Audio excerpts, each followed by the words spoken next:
वे एक शक्तिशाली और धर्मपरायण राजा थे। एक दिन जब वे गंगा नदी के किनारे टहल रहे थे, तब उनकी भेंट एक अत्यंत सुंदर स्त्री से हुई। वह कोई और नहीं बल्कि स्वयं देवी गंगा थीं। राजा शांतनु उनके सौंदर्य पर मोहित हो गए और विवाह का प्रस्ताव रखा। गंगा ने विवाह की एक शर्त रखी, वह जो भी करे, राजा उससे कोई प्रश्न नहीं पूछेंगे। राजा ने इस शर्त को स्वीकार कर लिया और दोनों का विवाह हो गया।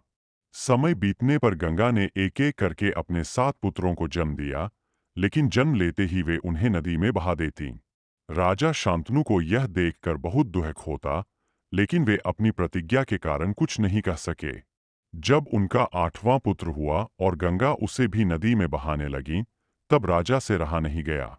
उन्होंने गंगा को रोकते हुए पूछा, तुम अपने ही बच्चों को नदी में क्यों बहा देती हो? राजा ने अपनी प्रतिज्ञा तोड़ दी, जिससे गंगा ने उन्हें सच्चाई बताई। वे सभी वसु थे, जिन्हें ऋषि वशिष्ठ के श्राप के कारण पृथ्वी पर जन्म लेना पड़ा था। गंगा उन्हें उनके श्राप से मुक्त कर रही थीं।